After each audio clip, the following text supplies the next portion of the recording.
Good evening. I'm Judy Woodruff. On the NewsHour tonight, I sit down with 2020 Democratic presidential candidate Bernie Sanders. Then hundreds of former federal prosecutors, both Republican and Democrat, sign a letter stating that President Trump would have been indicted for obstruction of justice if he were not a sitting president. Plus, from crib to college, Pennsylvania will now open a college savings account for every newborn baby in the state automatically and with $100 already invested.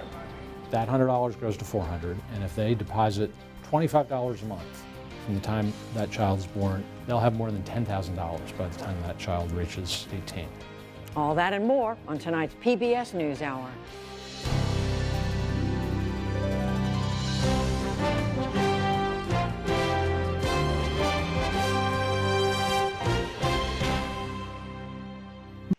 Wall Street is feeling the pain tonight from a jolt of uncertainty over U.S. trade talks with China. Talk of new tariffs starting this Friday sent the market into a day-long sell-off. The Dow Jones Industrial Average plunging 473 points to close at 25,965. That's its worst percentage decline since early January. The Nasdaq fell 159 points, and the S&P 500 shed 48. The Trump White House today intensified its resistance to investigations by congressional Democrats. Officials ordered former White House counsel Don McGahn to defy a subpoena from the U.S. House Judiciary Committee. It seeks documents related to the Russia investigation. Meanwhile, Senate Majority Leader Mitch McConnell joined the president's pushback against Democrats. They told everyone there had been a conspiracy between Russia and the Trump campaign. Yet on this central question, the special counsel's finding is clear. Case closed. Case closed. This ought to be good news for everyone. Democrats say the question of whether the president obstructed justice is anything but closed. House Speaker Nancy Pelosi appeared today at Cornell University in Ithaca, New York, and said the president is making the case for impeachment. Trump is goading us to impeach him. That's what he's doing. Every single day, he's just like taunting, because he knows that it would be very divisive in the country, but he doesn't really care. Just wants to solidify his base. Pelosi said again that Congress needs to follow the facts before deciding whether to pursue impeachment. Also today, the House Judiciary Committee negotiated with the Justice Department over gaining access to the full Mueller report. Staffers from both sides met in a bid to resolve the dispute. So far, Attorney General William Barr has refused to release the complete unredacted report. The committee is scheduled to vote tomorrow on holding him in contempt of Congress. FBI Director Christopher Wray broke with the Attorney General today, saying he has seen no evidence that the FBI spied on the Trump campaign in 2016. Attorney General Barr asserted last month that the FBI had spied on the campaign, but at a Senate hearing today, Wray distanced himself from that claim. Well, that's not the term I would use. Look, there are lots of people have different colloquial phrases. I believe that the FBI is engaged in investigative activity, and part of investigative activity includes surveillance activity of different shapes and sizes. And to me, the key question is making sure that it's done by the book, consistent with our lawful authorities. Attorney General Barr has ordered a review of whether the FBI had a proper basis for its investigation. Wray declined today to discuss that issue, citing the ongoing review. Secretary of State Mike Pompeo made a surprise visit to Iraq today amid new tensions with Iran. He met with Iraqi leaders and said intelligence indicates that Iran might take some action against American forces in the Middle East. The visit came 2 days after news that a U.S. aircraft carrier group is being rushed back to the region. U.S. health officials are voicing new concern about pregnancy-related deaths. The Centers for Disease Control and Prevention reports that the risk has risen 50% in the last generation. In all, about 700 women a year die from pregnancy causes, and the victims are 3 times more likely to be Black. The CDC says that more than half of the deaths are preventable. The governor of Georgia today signed a law that bars most abortions once a fetal heartbeat is detected. That is roughly 6 weeks into a pregnancy, before a woman may know she's expecting.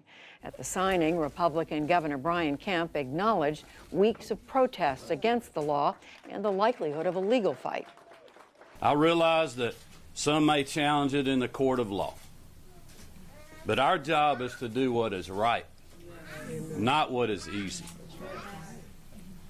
We are called to be strong and courageous, and we will not back down. We will always continue to fight for life. Georgia is now the 4th state this year to outlaw abortions once a fetal heartbeat is detected.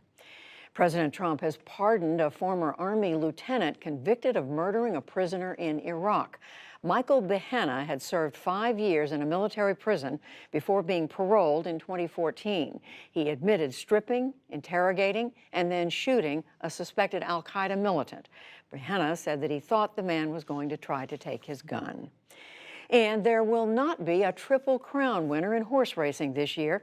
His handlers say that Kentucky Derby winner Country House has a cough and will not run in the Preakness in 2 weeks. The colt was declared the Derby winner last Saturday after the first-place finisher was disqualified. Still to come on the NewsHour, sitting down with 2020 presidential candidate Bernie Sanders.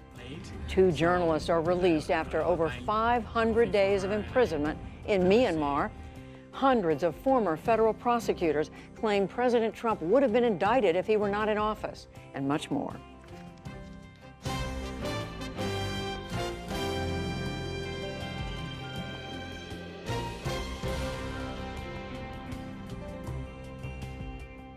Independent Senator Bernie Sanders of Vermont became a household name in 2016 when he ran a progressive campaign for the Democratic Party's presidential nomination. But much of that primary race was a one-on-one contest. He is now vying for the Democratic nomination again, but this time he's up against at least 20 other candidates. And Senator Sanders joins us now. Senator Sanders, welcome back to the NewsHour. Good to be with you, Judy. So let's start with our lead story tonight, and that is the stock market dropping over 470 points. Fears, analysts say, of a trade war with China, President Trump's policies toward China. It appears to many people that your approach to trade with China is very similar to the president's. No, it is not. What I recognize is that for many years, our trade policies have been a disaster. If you look at NAFTA and you look at PNTR with China, in fact, it's cost us about 4 million decent-paying American jobs and helped lead the race to the bottom where wages were depressed in America. So I think we do need new trade policies that are fair to the working people of this country, not just to the CEOs. But as usual, I think Trump gets it wrong in terms of implementation. But you would be tough on China, as he is. I would be supportive of American workers. I think it is wrong that when large corporations are making huge profits, that they simply shut down in this country, throw American workers out on the street, then look for cheap labor abroad. So I believe that we have got to deal with that issue, but not the way Trump is dealing with it. Well, let me turn to something that you spend a lot of time talking about in this campaign, and that is Medicare, health care, and namely a proposal for Medicare for all, guaranteed health care for every person, man, woman, and child in the country. I think everybody agrees the current system needs fixing. More people need to be covered. But right now, this is an economy that is spending, what, $3.5 trillion a year on health care? It is a sixth of the American economy. Right. And even you acknowledge that doing something like Medicare for all would be a massive disruption, do away with private, okay, all right. That wasn't my word, no. All right, other people are saying it would be a massive disruption. Do away with private insurance. Why not move incrementally rather than Because moving? you have a dysfunctional system that is really rotten to the core. And let me tell you something, Judy. The people who are opposing Medicare for all in the insurance industry, in the pharmaceutical industry, these are people who are making huge compensation benefits, and they are seeing their corporations make huge profits. 10 largest drug companies made $69 billion in profits last year. Yeah, they don't like the idea that I intend to lower drug prices by 50%. But here is the bottom line. Right now, you got 34 million people, no health insurance. Even more underinsured. We pay the highest prices in the world for prescription drugs. We end up spending twice as much per person on healthcare as do the people of any other country. I live 50 miles away from the Canadian border. How can anyone defend a dysfunctional system like that? But when you have, as we said, such a huge part of the U.S. economy, the Congressional Budget Office did a nonpartisan analysis of your plan, essentially, universal coverage. They came away and they concluded many people employed in the healthcare system now would lose their jobs. They concluded that employer-based healthcare coverage that most non-elderly Americans now use would be eliminated. And they say fewer people would likely go into the medical profession because pay would be less. That's exactly wrong. Right now, because of all of the stress that the insurance companies put on doctors, you're finding many doctors demoralized. Doctors are trained and nurses are trained to work with their patients, to try to do well by their patients. Right now, before they can do any procedure, they got to call up 3 insurance company folks. Here is the bottom line. All right. The bottom line is we are the only major country on earth not to guarantee health care to all people. We spend twice as much, and our health care outcomes are poor. Medicare right now, Judy, is the most popular health insurance program in the country. All that I want to do over a 4-year period is expand Medicare to all of our people. We will save the average American significant sums of money, give him or her freedom of choice regarding doctors and hospitals. But you say it's freedom of choice, but you're doing away with private insurance. Yes. And we remember the reaction. Remember President Obama said you can keep your health care plan, you can keep your doctor. It didn't work out that way. Because those were junk plans that he ended up doing away with. Right now, do you think the average American has freedom of choice with regard to doctor? If a doctor is not in your network, you can't go to that doctor. All that I want to say to the American people tonight is we are taking on the insurance companies and the drug companies who make huge profits off a dysfunctional system that is not working for the average American. They are going to spend, Judy, in my view, hundreds of millions of dollars trying to preserve their profits and their outrageous compensation packages. The guy who was head of Aetna created a merger with CVS. He got $500 million in bonus. I don't think that's where we should be spending healthcare dollars. But your plan would call for some form of higher taxes, no question. Of course. Look, if I'm going to do away with all of your premiums and your co-payments and your deductibles and we're expanding benefits, it has to be paid for.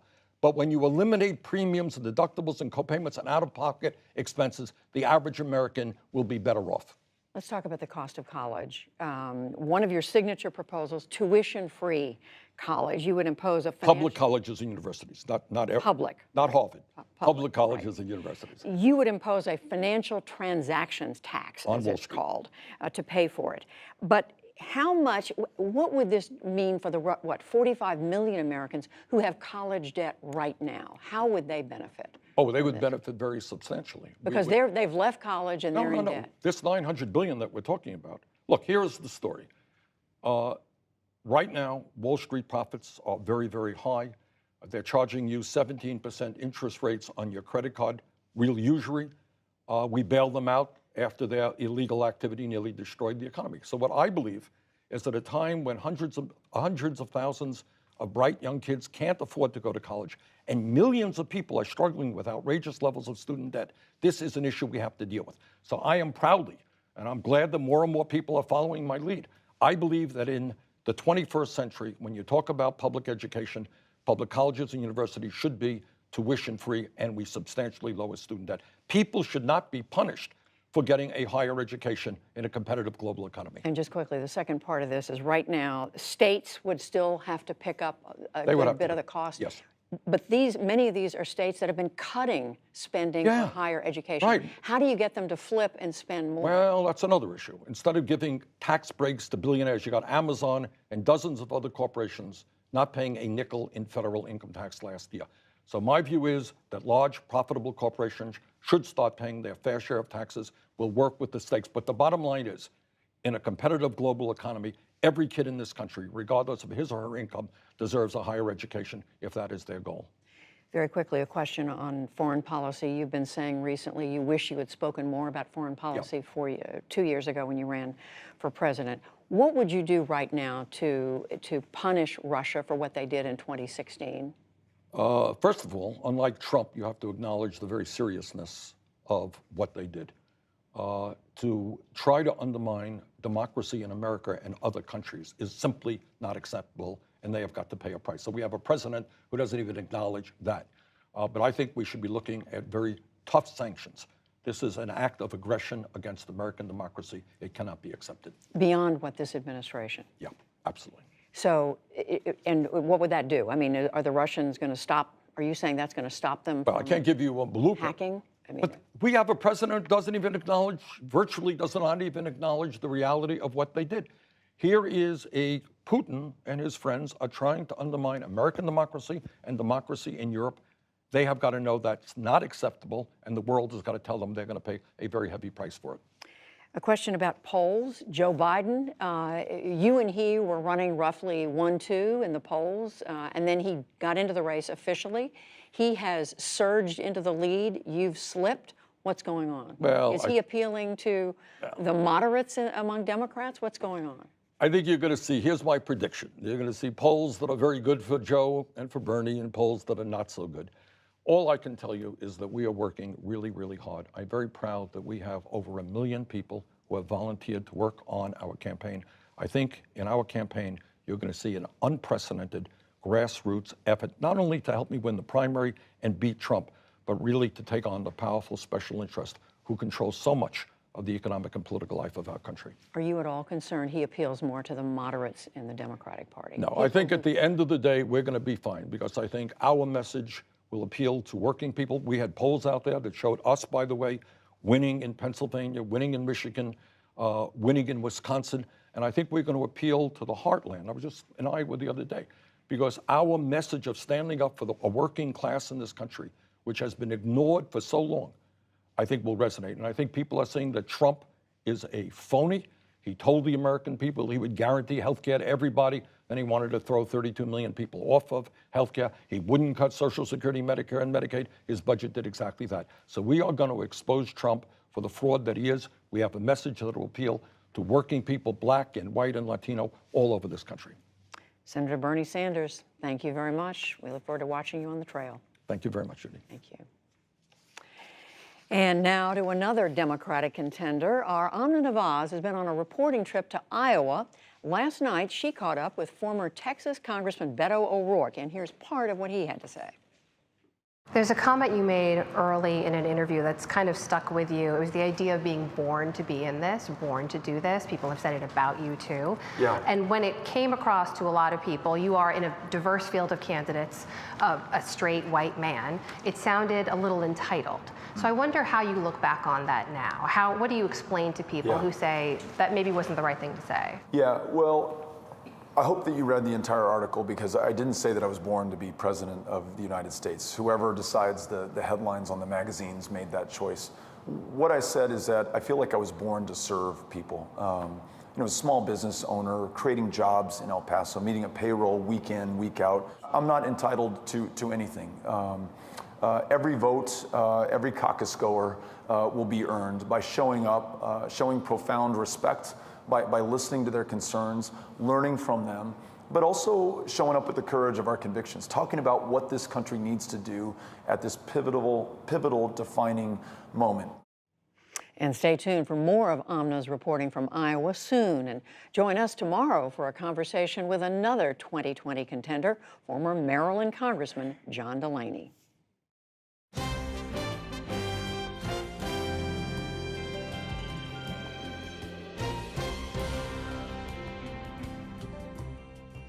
After nearly 18 months in captivity, 2 Reuters journalists walked out of prison today in Myanmar.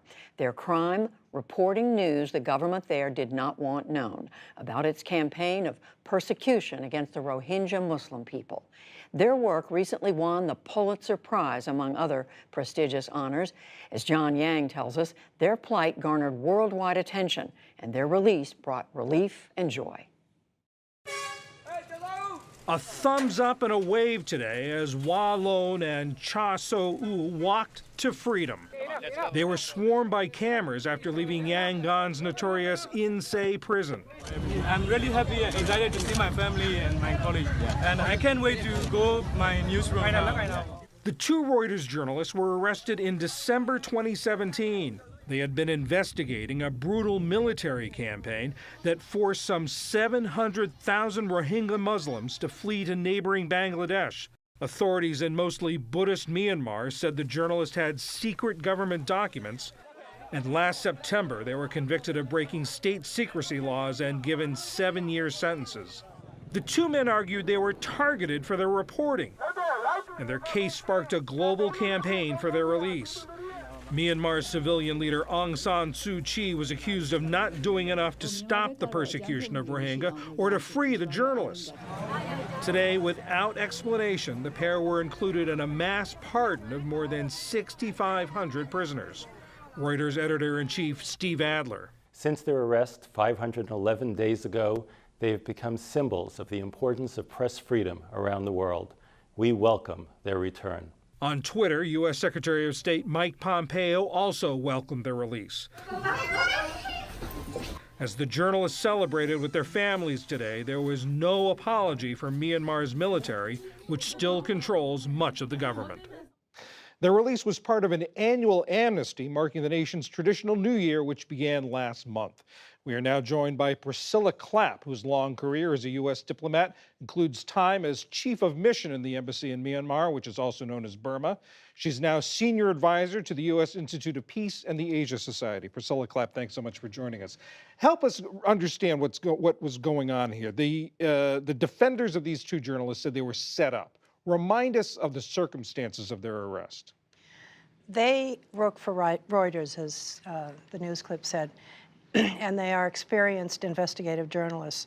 They went out to the northern Rakhine state after the exodus of the Rohingya and the violence against them to do some investigative reporting, and they came upon a village called Indin, and there were people there willing to talk about a massacre that had occurred at the hands of the army or the police, the security forces.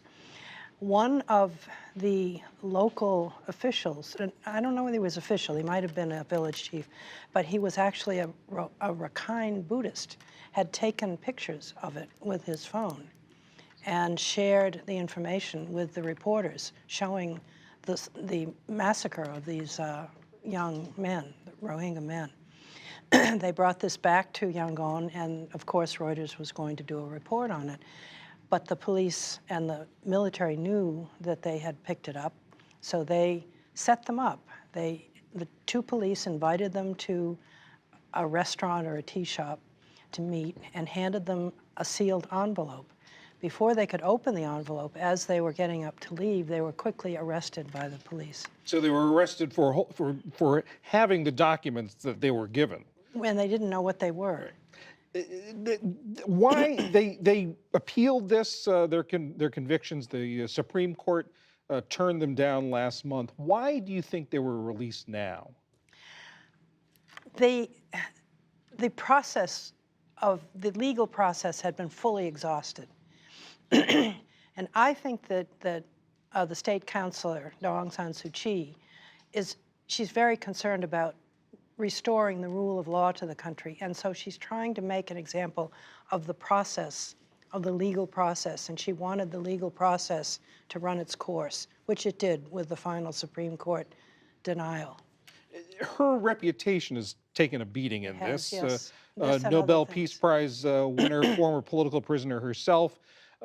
Critics say that she should have done more to help these political prisoners, but you seem to be saying it's a little more nuanced. It is quite a bit more nuanced because she's not in charge of the courts. The civilian leadership is not in charge of the legal process. It is still under the control of the military.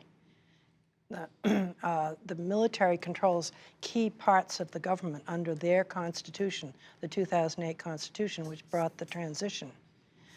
And so this setup was impervious to civilian intervention.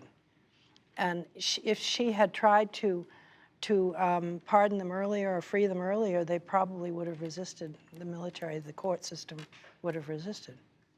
But she's not the one who pardoned them, it's the president. Now that's something that is guaranteed in the Constitution. The president has the right to pardon prisoners, but after they've been sentenced. So after the process has finished.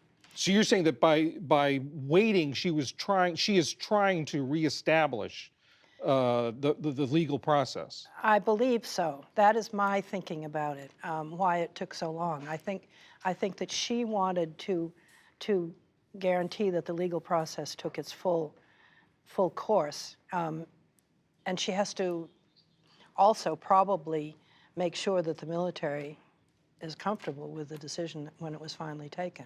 It's not an easy situation that she's in. She really is between a rock and a hard place. Explain that. Explain her position. I mean, her role, and help us understand her role in the government without getting too weedy here. Well, first of all, the Constitution doesn't allow her to be president because she has foreigners in her nuclear family. Her two sons are foreigners. So anyone with a foreigner in the nuclear family cannot be president, according to the Constitution. Many people think it was deliberately because of her, but it existed even before. At any rate, so when her party won a great victory, she, as head of the party, should have been nominated as president, but she couldn't be because of the Constitution. So her lawyers found another position that had been inserted into the Constitution to take care of the old military leaders in case they still wanted to be in the government, but they didn't. So it was just sitting there, undefined. Her lawyers defined it, state counselor, and they made it really quite high, like, as she says, sort of above the president. But it really depends upon her ability to make it that way. Priscilla Clapp, former chief of mission at the U.S. Embassy in Burma. Thank you so much for explaining this to us. Thank you. It's my pleasure.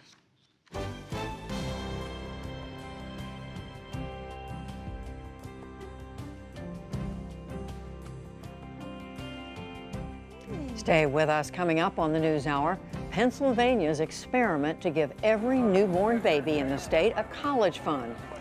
And a new documentary sheds light on the Trump administration's trade war with China. But first, the redacted Mueller report became public more than 2 weeks ago, but the discussion around it and whether it incriminates the president has not gone away. William Brangham has the latest on the fallout. That's right, Judy. Yesterday, a group of former federal prosecutors from all over the country published a statement online saying that in their professional opinion, Robert Mueller's report makes it crystal clear that President Trump obstructed justice.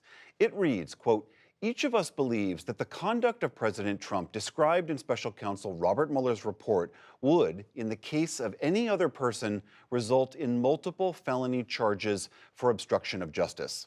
Yesterday, the statement had more than 300 signatures. That number has nearly doubled today.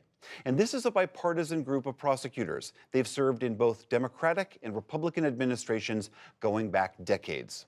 One of those people is here with me now. Paul Rosenzweig was an associate independent counsel under Kenneth Starr, part of the Whitewater investigation into President Bill Clinton. Welcome to the NewsHour. Thanks for having me. Help me understand what your intent was. Why did you sign on to this letter? Well, I can't speak for everybody else, but my personal intent was twofold. The first was kind of a public policy desire to cut through the summaries and the cloud of misunderstanding, and at least for myself, do my best to make sure that the American public understand what was really in the letter, that it actually did describe acts of potentially criminal misconduct so that they could appropriately evaluate President Trump and his conduct in their own minds. So that was the first part. The second part was more personal, which was I feel the burden a bit of intellectual consistency, if you will. I said much the same thing about Bill Clinton 20 years ago when I was working for Ken Starr, or thought much the same thing about it. And seems to me important, especially today, for lawyers to speak with consistency about the rule of law and apply it without consideration of party or partisan benefit. In the letter, you cite multiple instances, you and all of your collective signatories cite multiple instances of what you allege is clear evidence of obstruction. What are some of those examples that stick out to you? Well, each of us, I'm sure, has his own favorite, if you will. I could name a couple off the top of my head. first and most obviously, the president's apparent direction to the White House counsel to create a false record of an earlier conversation. This is Don McGahn. Don McGahn, in order to obscure and conceal the fact that he had ordered McGahn to see to Mueller's firing. At least that's how McGahn tells it. And then when that became known in the press, he ordered McGahn to write a false memorandum saying that that had never happened. McGahn refused. That's an effort to obstruct justice. It's an effort to tamper with a witness's memory in a way that, for me, meets the bar of obstruction of justice. Other ones that we could name, for example, the apparent threat to Michael Cohen in advance of his testimony, that bad things might happen to him, and they might open up his parents, his family's history. That's, again, an obstructive act intended, it looks quite clear to me, to cow Mr. Cohen and to dissuade him from testifying. Those are two, for starters. You and all of the signatories of this letter argue that this is pretty crystal clear evidence in your mind as former prosecutors that you could have brought a case on these. Yet Robert Mueller didn't seem to say in his report that he thought these were crimes. Why not? You have to ask Mr. Mueller that. We've tried. I mean, to be fair, he said if they'd found evidence that exonerated the president, they would have so stated, and they did not so state. He alluded to difficult issues. I assume that those are issues of legality, mostly relating both to the non-indictability of presidents under the Department of Justice's policy, and also probably relating to the fact that he knew that his boss, Bill Barr, had a different legal view of what constitutes obstruction of justice for a president, and so he was not willing to, throw a hand grenade in and have it swatted back at him by the Attorney General. I think he reposed a great deal of confidence in the Attorney General to treat his report fairly, and as his own letter to the Attorney General in the immediate aftermath makes clear, that confidence was not as well-founded as he thought it might be. Do you think the Attorney General treated Robert Mueller's work unfairly? I think that the Attorney General's conclusion as a factual matter that there was no proof of obstruction of justice is not sustainable, is simply at odds with the evidence adduced in volume 2 of this report. I don't see how anybody who is a prosecutor and not trying to be the president's defense lawyer could look at that evidence and not say that this is sufficient evidence for which a prosecutor could, and the quote is, obtain and sustain a conviction. And that's from the federal principles of federal prosecution. And I think the evidence in at least 3, 4, some might say as many as 8 of these instances would meet that standard. Undergirding all of this has been this, as you cited, this long-standing belief in the Department of Justice that a sitting president cannot be indicted because it would so interfere with the president's ability to do his job. Do you disagree with that finding? You think a president could be and should be indicted if the evidence warrants? That's correct. I think that that is a policy of the executive branch that quite naturally is defensive of the executive branch of government. I'm not surprised that that's what DOJ's view is. I think it is wrong. It is certainly extra-constitutional, which is to say there's no such immunity in the Constitution, and the framers knew how to write immunities in. They wrote a speech and debate immunity for legislators, for example. It is based on policy judgments alone that it would be too distracting for the president to face a criminal charge. And while I am happy to acknowledge that that's real, that a president would be... It's a real distraction. Yeah, it would be a real distraction. It would be for any human being. I also think that it ignores the countervailing value, which is that in America, at least, no man, no woman is above the law. Everybody is subject to the same rule of law, and that ought to include the president as well. Otherwise, if the DOJ is right, then the president is a unique category of one. Because they've already said the vice president can be indicted, governors, indictable, every cabinet minister, just fine. But the president, he's super special, and he gets to essentially a free pass, at least while he's in office. Paul Rosenzweig, thank you very much. Thanks for having me.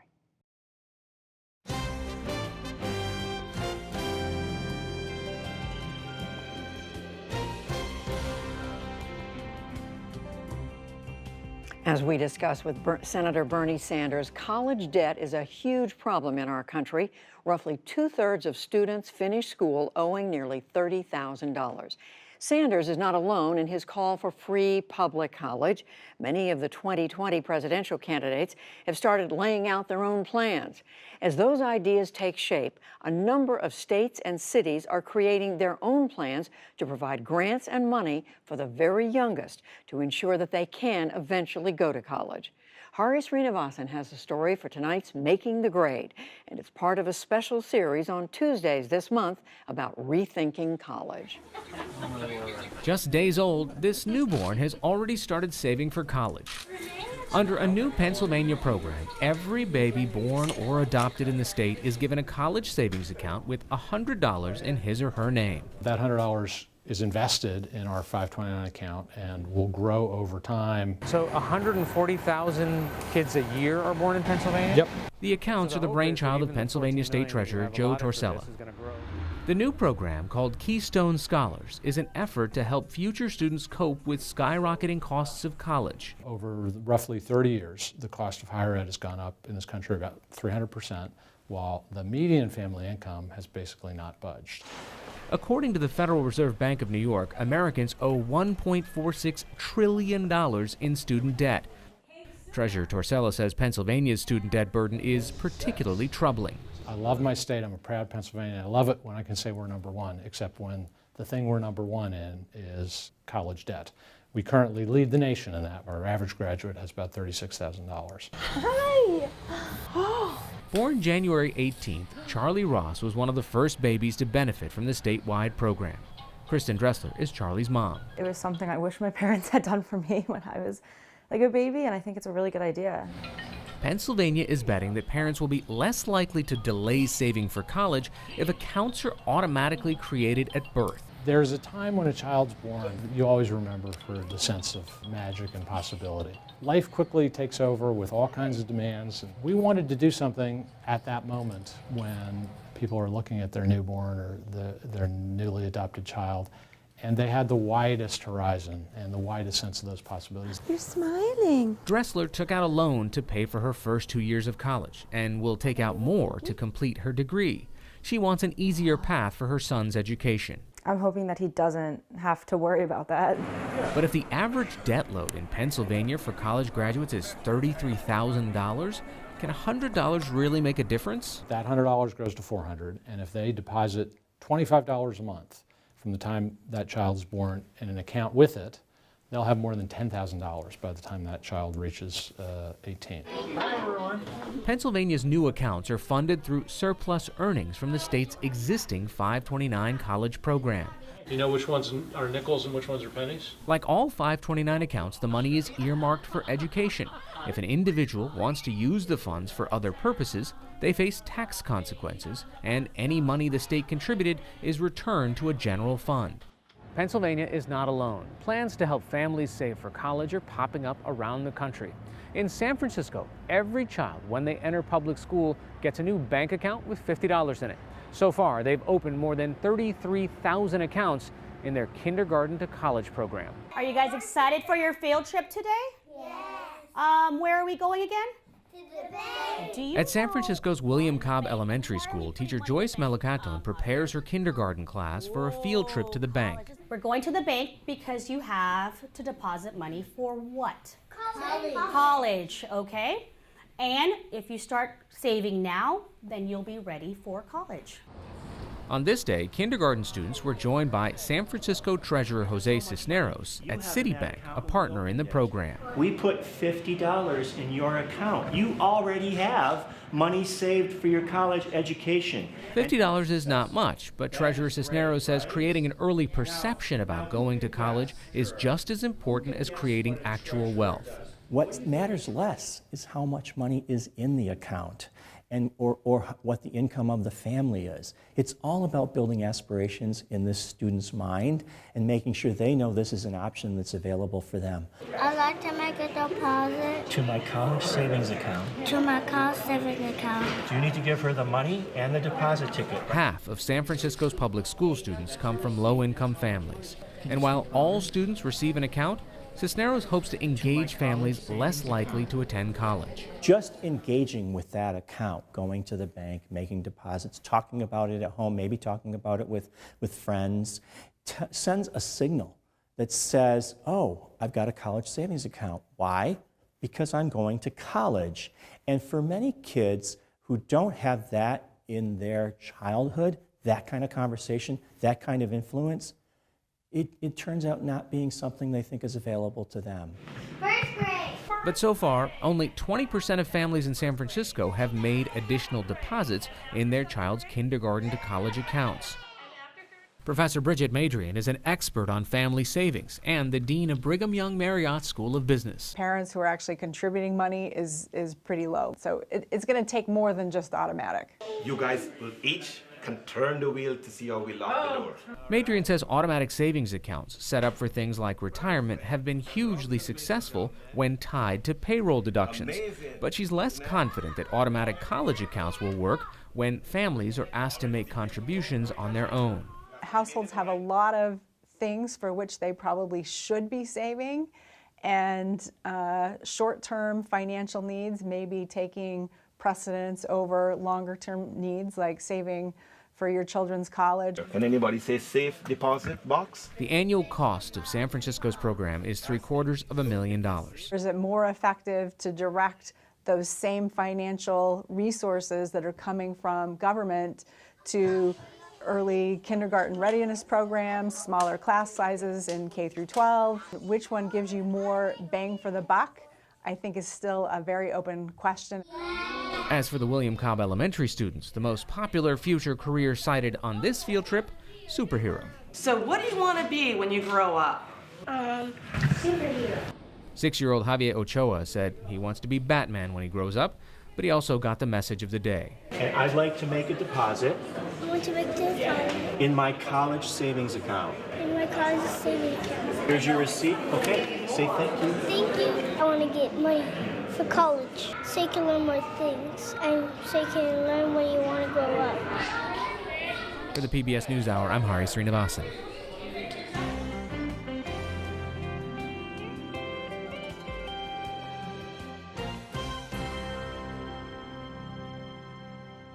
It was yet another rocky day when it comes to the trade war between the U.S. and China. As we reported, the markets reacted strongly. Chinese and Trump administration officials are supposed to meet later this week to hammer out a trade agreement. But getting a deal done looks even dicier than it did a week ago. Over the weekend, the president unexpectedly threatened to raise more tariffs on Chinese goods. This all fits right in line with President Trump's approach to China, and that's the focus of tonight's Frontline. It's a joint investigation with NPR. Laura Sullivan of NPR is the correspondent. She'll talk with Yamiche Alcindor in a moment. But first, here's an excerpt about how the president surprised the world with tariffs on China after the two sides had already made some progress. Their negotiators agreed on a plan for China to buy billions of dollars in U.S. products like beef and natural gas. But behind the celebrations, Trump's nationalists had devised a different plan. We had a couple of tricks up our sleeves.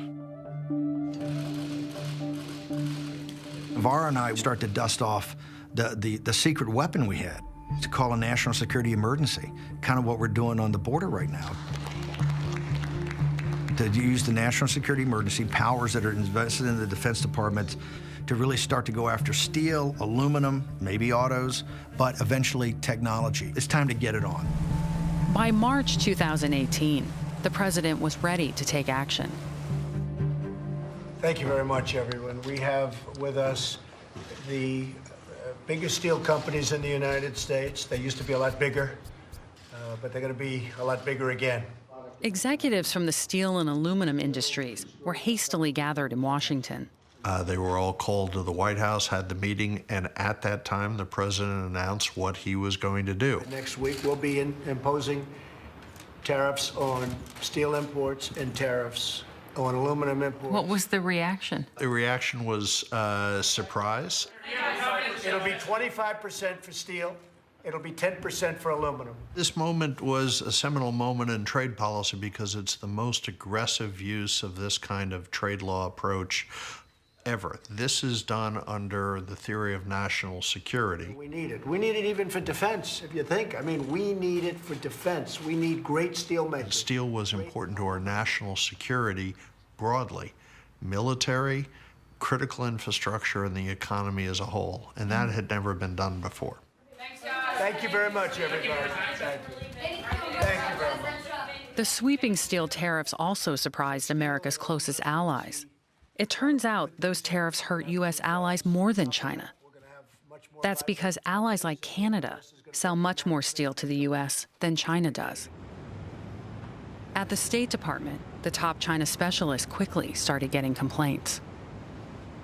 What were some of the United States allies saying? Well, certainly the allies were very much taken aback that they were the target of the steel tariffs. They don't understand the focus on tariffs. They don't understand the focus on deficits. They don't understand the rejection of the international trading, norms and institutions. They don't understand the U.S.'s rejection of global free trade, since this is the system that we basically set up. Trump had upended decades of U.S. trade policy, determined to start a fight he felt was his. In several meetings, even in high-level meetings with the president, some foreign leaders, offered, they said, we want to help with China, we want to do this together with you. But he seemed to think that this was his fight alone and that he wanted to do it mano a mano. At that point, were you disappointed? Were you frustrated? If you adamantly believe that something doesn't make sense, you're personally disappointed, but ultimately it's not your decision to make. Within a month, Cohn would leave the White House. The nationalists had won. President Trump turning tough trade talk into action. New tariffs announced by the Trump administration on $50 billion worth of Chinese exports. China is now punching back with an equal amount of tariffs on American exports. President Trump has just slapped tariffs on another $200 billion of Chinese exports, igniting the biggest trade war in economic history. Of course, since those tariffs were first imposed, the trade war with China has accelerated. But the president's latest threat to add tariffs to another $200 billion in Chinese goods caught many off guard. Some see the president's warning as his way of trying to get better leverage and more concessions from China. Administration officials said President Trump's announcement came after the Chinese government dug in on some U.S. demands. For further insight into all of this, Laura Sullivan joins me now. Thanks, Laura, so much for being here. Thank you. So in the documentary, and in what we know now, the president has said that he's planning to increase tariffs on China. He said that the Chinese government has reneged on some of the policies and promises that they've made. What's happening there? This is part of a long-standing message that has come out of the sort of more hawky members of Trump's China team, that China has failed to live up to the promises that it's made for almost 20 years now, almost 2 decades now since joining the WTO in 2001. They have felt that China has promised to open its markets, promised to play fair, promised not to steal American technology, promised to not force companies into technology transfer agreements over and over again, and they have failed to do that. The Trump administration's position is that this 2 successive administrations, the Bush administration and Obama, has allowed China to walk on these issues, and that they are not going to be the ones that do that. There's a lot of backstory to this, though. I mean, the United States business community did not want the previous administrations to take this hard line, and now it's sort of coming push to shove. The Obama administration did make a deal with President Xi Jinping of China in 2015 that cyber theft was not going to happen anymore, that was going to be off the table. Cyber experts say that lasted about 1.5 years, and that cyber hacking is going on. So there is reason to believe that some of the promises have not been lived up to. We saw today how volatile the markets were. How does that factor into President Trump's thinking when we think about trade in China?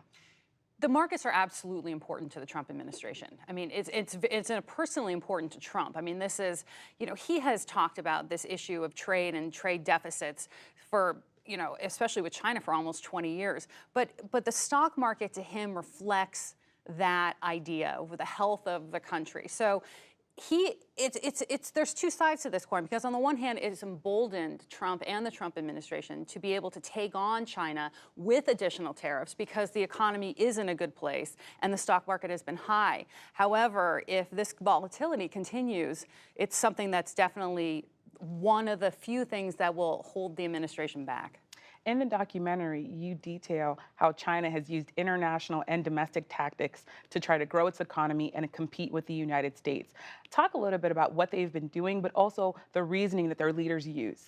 So the Chinese have something called the China model. It's the way that their economy is based. They can marshal the entire forces of their economic engine to drive forward in whatever the Chinese leadership wants to do. If they want to move their country toward the high-tech sector, artificial intelligence, semiconductors, basically America's holy grail.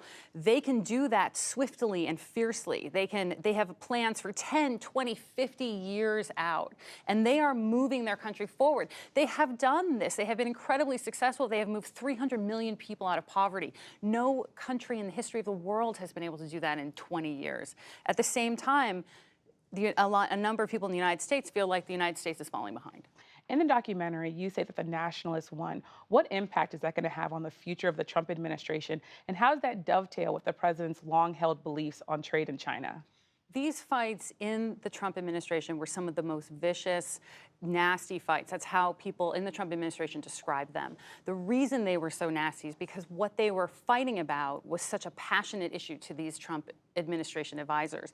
They were really deciding whether or not tariffs would destroy the economy of the United States, or whether tariffs would have the ability to bring a country to heel that will challenge the United States as the next superpower. When the nationalists won and the globalists lost, and the globalists have now, for the most part, all left the White House, there is now no counterbalancing force inside the White House to hold back any idea that tariffs might be dangerous to the economy. At this point, only the nationalist agenda is on the table, and there is very little suggesting to anybody inside the Trump administration that this could be dangerous. Well, thank you so much, Laura Sullivan. Thanks so much for having me. And this Frontline and NPR joint investigation, Trump's trade war, will air tonight on PBS and be watched online at pbs.org/frontline.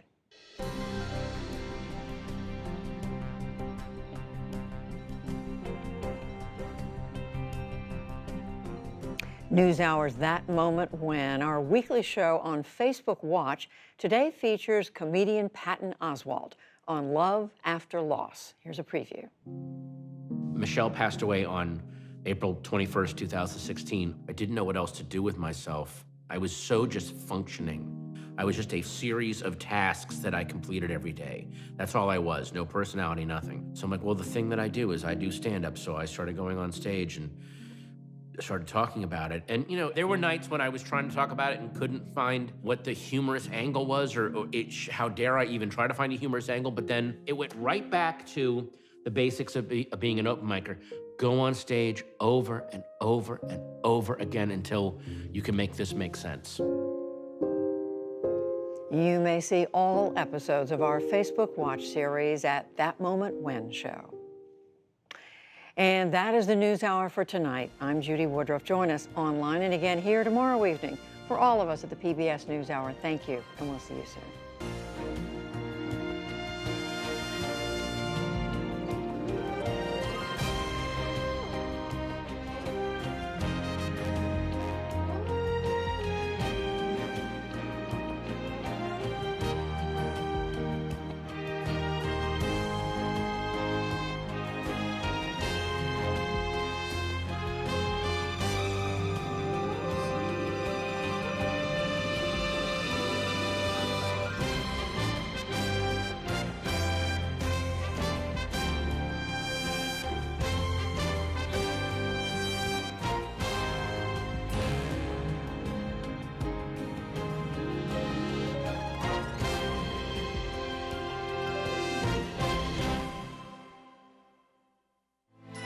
You're watching PBS.